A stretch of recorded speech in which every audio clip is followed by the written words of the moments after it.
کہ ہر ماہ جو ہے، مہینے تو سبھی اللہ کے ہیں، ہر ماہ کی ایک فضیلت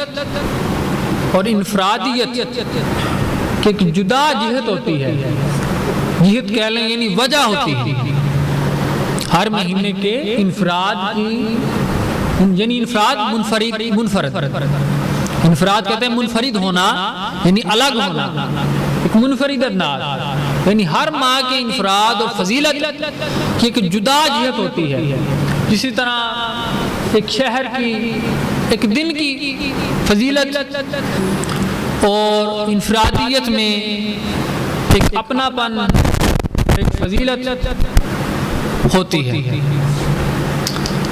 اسی طرح ہر دن کو دن پر، ہر دن کو دن پر، ہر مہینے کو مہینے پر، اور ہر سال کو ہر سال پر، اور ہر ساتھ کو ہر دوسری ساتھ پر، اپنے ایک انفراد میں اور اپنی ایک فضیلت میں اور اپنا ایک پن، اس میں ایک مختلف اعتبارات سے اور مختلف نسبتوں سے، بات سمجھ آئی کہ ہر ماہ کو ہر ماہ پر، ہر ایام کو ہر ایام پر، ہر شہر کو ہر شہر پر، اپنے انفراد میں، اپنی فضیلت میں، اپنے پن میں مختلف نسبتوں سے ایک فضیلت حاصل ہوتی ہے، ٹھیک ہے نا؟ مختلف نسبتوں سے اور مختلف اعتبارات سے یا جدا جدا دشتوں سے ایک اپنا پن ہوتا ہے اور ایک فضیلت ہوتی ہے۔ اسی طرح انبیاء کرام علیہ السلام، ان میں بھی ایسا ہی معاملہ ہے کہ ان کے بارے میں بھی یہی ہے کہ مختلف انبیاء کرام کو مختلف انبیاء پر اپنے ایک انفراد میں اور فضیلت میں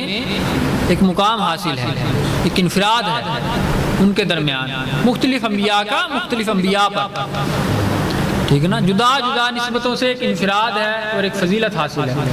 کہ جیسے اللہ تبارک و تعالیٰ نے قرآن مجید فرقان حمید میں ارشاد فرمایا نا، تلک الرسل فضلنا بعضهم علی بعض، کہ یعنی اللہ تبارک و تعالیٰ فرماتے ہیں ہم نے انبیاء کو انبیاء پر فضیلتیں عطا فرمائی، انبیاء کو انبیاء پر کیا کیا ہے؟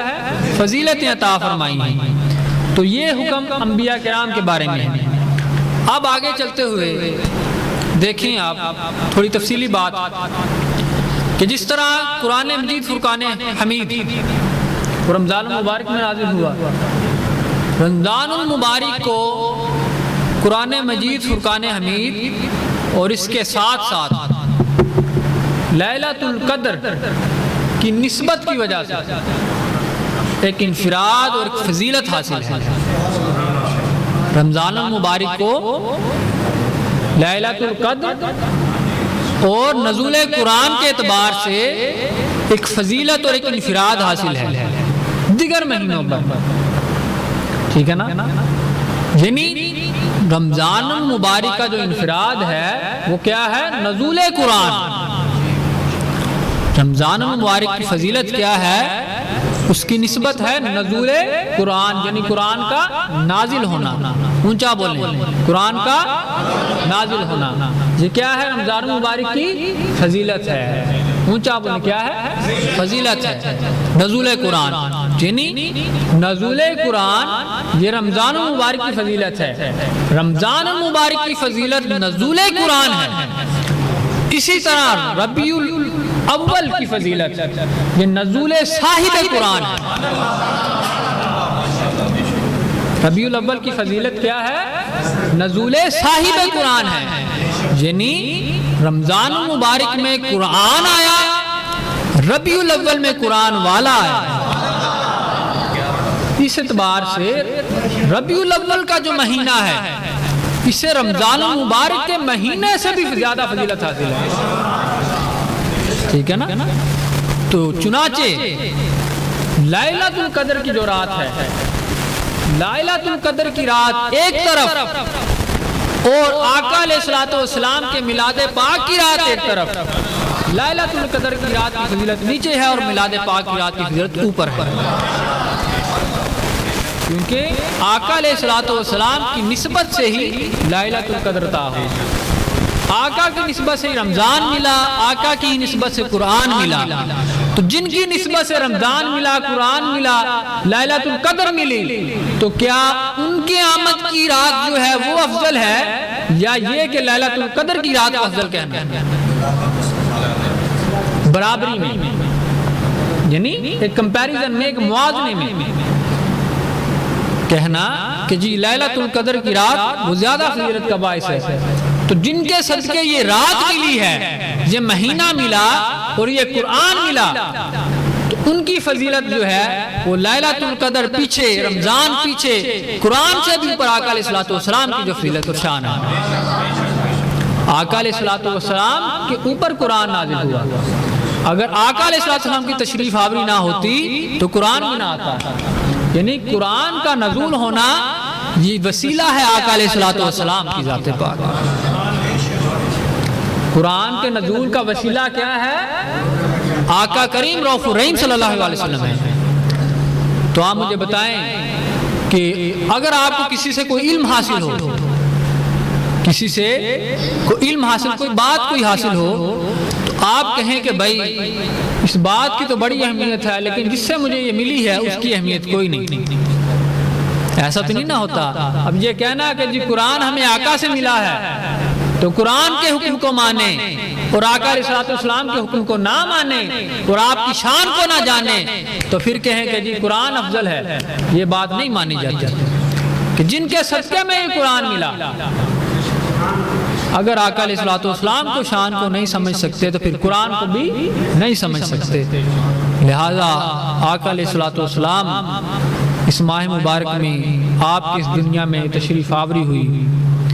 تو اللہ تبارک و تعالیٰ کا یہ شکر ہے کہ اس نے ہمیں یہ مہینہ پھر سے ہماری زندگی میں نصیب فرمایا، تو یہ اللہ تبارک و تعالیٰ کا یہ بڑا احسان ہے اور بڑی فضیلت ہے۔ تو ہمیں چاہیے کہ اس مہینے میں آقا علیہ الصلوۃ والسلام کے میلاد پاک کی خوشیاں منائیں اور کوشش یہ کریں کہ ان خوشیوں میں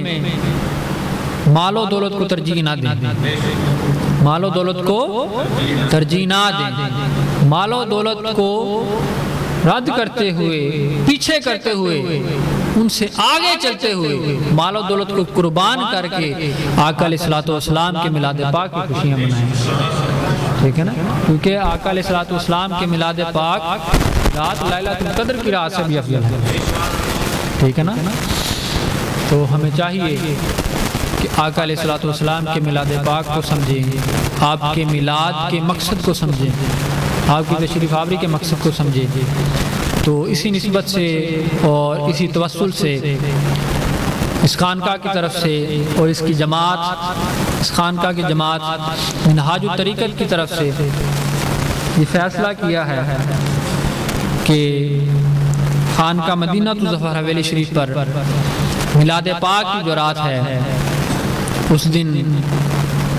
آقا علیہ الصلوۃ والسلام کا ذکر بھی ہوگا اور عبادت بھی ہوگی، اللہ تبارک و تعالیٰ کا ذکر بھی ہوگا، تسبیح بھی ہوگی اور عبادت بھی ہوگی، یعنی جس دن میلاد ہے میلاد والی رات کو، یعنی یہ انشاءاللہ تعالیٰ آج سے سمجھ لیں، اس کی بنیاد ہے۔ تو یہ جماعت منہاج الطریقت کی طرف سے کہ آئندہ سالوں میں بھی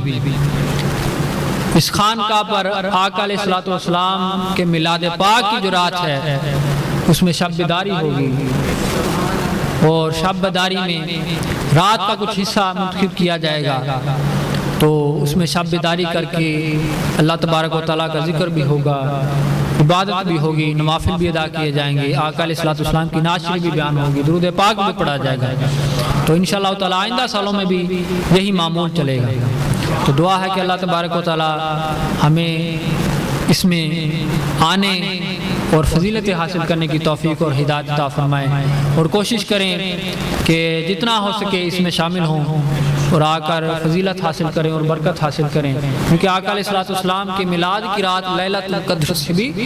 افضل ہے، لیلۃ القدر کی رات سے بھی افضل ہے۔ تو اللہ ہم سب کو عمل کرنے کی توفیق اور ہدایت عطا فرمائے۔ اب آخری جو بات ہے میں نے آپ کے سامنے عرض کر